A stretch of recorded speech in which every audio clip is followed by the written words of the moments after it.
To be a leader requires one thing and one thing only: followers. That's it. It has nothing to do with rank or title. It has to do with whether others are going to choose, that volunteer, raise their hands and volunteer to go in the direction that you set. We can force people to do things, we can whip them into shape or offer them all kinds of carrots and sticks to get them to do things, but at the end of the day, a true leader is the one where others raise their hand and say, I will follow you. The question is, why should anyone follow you? Now, the human animal is like a company. If we want to get certain behaviors out of the organization, out of people, we give them certain incentives or disincentives. We are exactly the same. If you want someone to perform, if you want them to hit a goal, we set the target, we set the goal, and we offer them some sort of bonus if they get there, and we incentivize the behavior. If we threaten someone with a punishment, we disincentivize the behavior. Wait till your father comes home. You know, anyone who's a parent with gold stars or bonuses or all kinds of things, we're used to this. This is normal. The human body works exactly the same way. If you've ever had a feeling of love, trust, joy, fulfillment, status, pride, those are all chemically produced feelings. They're chemically produced incentives trying to get us, the human body's trying to get us to do certain things to get us to cooperate. Tangible matters. We can only see the things we have words for, right? And this is why the leader must provide a clear vision. Why are we doing this? Why are we in business in the first place? What is the point of growing the company that you're growing? Everybody talks about, what's your growth? What's the point of the growth? In other words, you have a company. Why do you have that company? What is the value your company is offering to others? And what do you want your company to leave behind when you're gone? There has to be a purpose for why your company exists beyond the things you make, beyond the things you do, beyond the money you make. You had the purpose when you founded the company, otherwise you wouldn't have taken the crazy risk to start it with the overwhelming chance of failure. And people wouldn't have given you blood, sweat, and tears if they didn't believe in you, because you were the alpha, you had the vision, you had the strength, and they wanted your protection. And they joined you, and they gave you their blood, sweat, and tears because you gave them a sense of purpose and belonging and protection. You have to know why you do what you do, and this is what the leaders do. And the more they can put it into words, the clearer they can put it into the words, the more we can see it. Again, we can only see the things we have words for. And so when you can put these things into words, other people can see them. I have a dream. Martin Luther King put into words the vision, seeing, he had. The rest of us could see it too, and now could focus all of our attention, all of our efforts on getting it done. And every metric, and this is the purpose of metrics, every metric we use it's not about the metric. Metrics are supposed to measure progress. In other words, each metric is the tree getting a little bigger.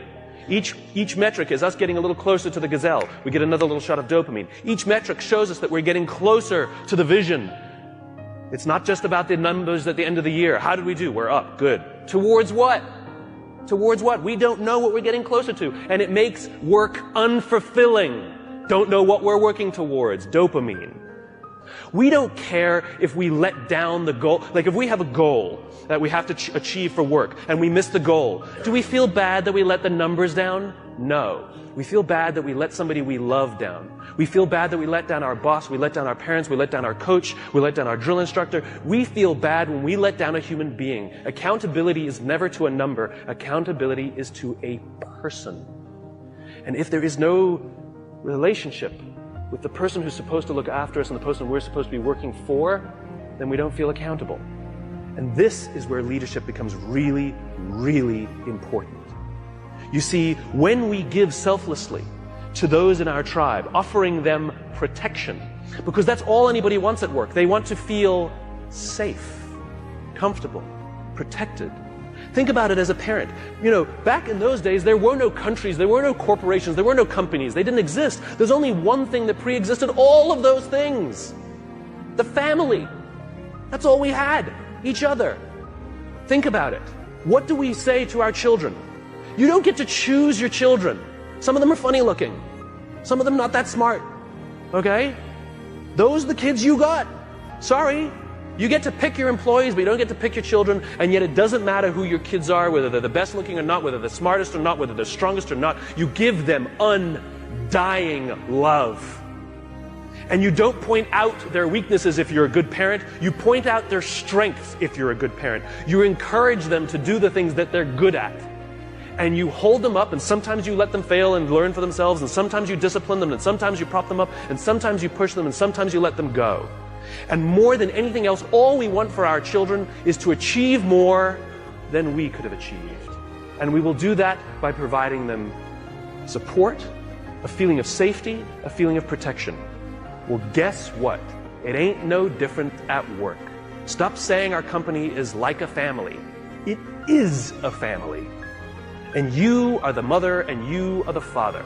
And the minute you hire someone, you must give them undying love, and you must work tirelessly to see that they can achieve more than you could ever have imagined yourself achieving. Those are the best leaders.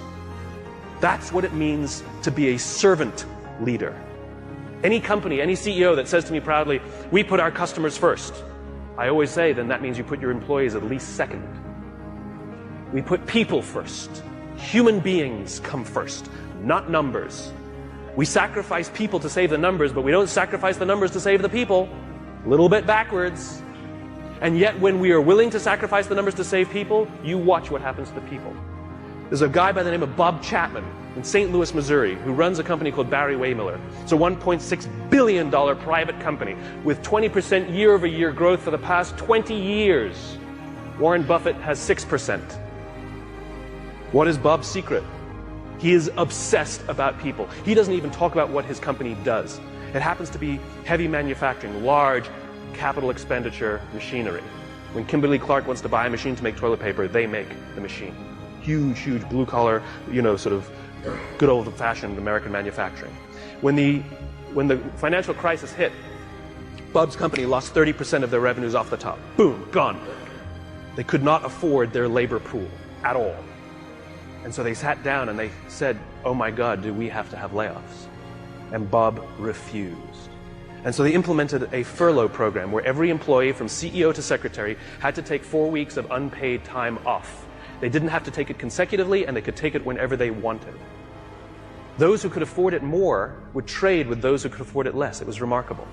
And Bob told the company, it's better we should all suffer a little than any of us should have to suffer a lot. As human beings, we are biologically designed to cooperate, and we want to help each other. When you give someone the responsibility, when you put them in a position of power or authority for their responsibility, they rise up. Why? Because we all want to feel that our lives have value. We all want to feel that our lives and the work that we do is valuable to the tribe. We all want to know that our company needs us. But we don't make people feel needed, and we don't make their work feel necessary because we take all the responsibility and we don't let them have it. And when people feel fulfilled, when we make them feel necessary and they feel proud because something got done, because they were a part of it, they will give more and more and more and more. People in the Marine Corps are willing to give their lives for people they barely know because they've learned to trust each other. When you show up at Paris Island or in San Diego for the first day of boot camp and you're standing there in the yellow footprints, the drill instructor will yell in your face this far away from you, and the first words they hear, the words I, me, my, are no longer in your vocabulary. They will be replaced with we, together, and us. They are taught that success does not come by yourself. It only comes in a group. There's an old African proverb, to go fast, go alone. To go far, go together. We're all talking about how quickly we're growing our companies, but how long will your company last? 80% of the Dow Index are 35 years or younger. Sure, we build fast-growing companies, but they don't last. I watched it. I went to the Crucible and watched these Marines. The Crucible is their final test before they become Marines. They're out for 56 hours. They get 3 meals, a total of 8 hours sleep the entire time. They're exhausted, they're tired, they're dirty, they're working hard. And you watch a fire squad of 4 guys making their way under barbed wire and shots fired and all of this mayhem and dirt and sand, and it's crazy. And they're dragging themselves across the dirt. And one of the guys is tired and starts falling back, but they have to achieve the mission. They've got to get to the other side. But what do? They stop, they go back, they grab his webbing, and they pull. They slowed themselves down because they'd rather slow down with all 4 than go fast with 3. To go fast, go alone. To go far, go together. Next time somebody says, what are your goals? Stop saying to increase top-line revenues by $1 million or $10 million or whatever you want to do next year. And start saying, we're building a company that's going to last 100 years. Watch the changes that happen inside the company. Devote yourself not to firing people, but to give them an opportunity to contribute. And if they fail, help them up. And if they fail, help them up. And if they fail, help them up. And if you really think they're incompetent and you really don't believe they fit your culture, why did you hire them? Because of their resumes or because they belong? We should treat hiring like adopting a child. We don't adopt children by saying, well, I'd like a blonde-haired, blue-eyed kid, yay high, and I want to make sure that they've done well in preschool before I take them. Well, that's how we hire people. I'm looking for somebody with experience in our industry, with at least 5 years, with this kind of, oh, you meet it, we'll take you. No, that's not what we do. When we adopt a child, we're going to give them the keys to our house and let them run around by themselves, maybe even give them responsibility over our other children. It's a slow decision. We want to get to know the kid. We want to spend a little time with the kid. See if they would fit in our family, if our other kids would get along with them. Hiring is exactly the same. You cannot judge the quality of a company by the good times. We cannot judge the quality of a crew when the seas are calm. We judge the quality of a crew when the seas are rough. And numbers will never come to your aid. Ever. People will. If things are going great and everything's growing and you feel that everyone's disposable, guess what? They think the same about you. It's reciprocal. It's always balanced. Time and energy. Roam the halls. Implement policies where if you have something to say somebody, not just the exchange of information, if you want to pay someone a compliment, if you want to ask somebody a question about their work, not about some fact like what time's the meeting, you do not send emails. You stand up, you walk the 35 feet, and you walk into their office and say, hey, quick question for you. That thing that you did for the client, can you just tell me a little more about it because I have a client meeting? I promise you the relationships that will form simply because people are giving time and energy. It's too quick to send an email. It's too easy. If I come over to your house for dinner and a day later I send you this beautiful email how grateful I am for the dinner that you made for me, or if I sent you a handwritten note with the exact same words, which one makes you feel better? The handwritten note. It's not the words. It's not the intention. It's the time and energy we take. And if you think you're too busy to give time and energy to your people, then they're too busy to give time and energy to you. It is a balanced equation. I imagine a world in which the vast majority of people wake up every single morning inspired to go to work and come home every single day fulfilled by the work that they do. I believe that loving our jobs is a right, not a privilege. Why should it be just the lucky few who get to love going to work? It is an entitlement that we all have. And by saying love our jobs, it doesn't mean we have to like them every day. We love our children every day, we don't like them every day. Right? We don't have to like every day, it can be hard, but we get to love it every day. And the thing that makes us love our jobs is not the work that we're doing. It's the way we feel when we go there. We feel safe, we feel protected, we feel that someone wants us to achieve more and is giving us the opportunity to prove to themselves and to ourselves that we can. This is the world that I imagine. This is why I do these talks. Because I'm just a cog in the wheel, a cog in the machine. I'm just a small piece of the jigsaw puzzle. I come to speak to the nice people like yourselves because you're the ones who are running companies. You're the ones who are in control of the cultures that you're building. You're the ones who determine who you hire and who you don't. Are you hiring based on skills? You're hiring based on culture. I come and share these ideas with you with the hope that some of you will try some of these things, and over the course of time, you will watch your own cultures improve and the people love coming to work. Oh, and by the way, it's good for innovation, it's good for progress, and it's good for profit. Aside. So I thank you very much.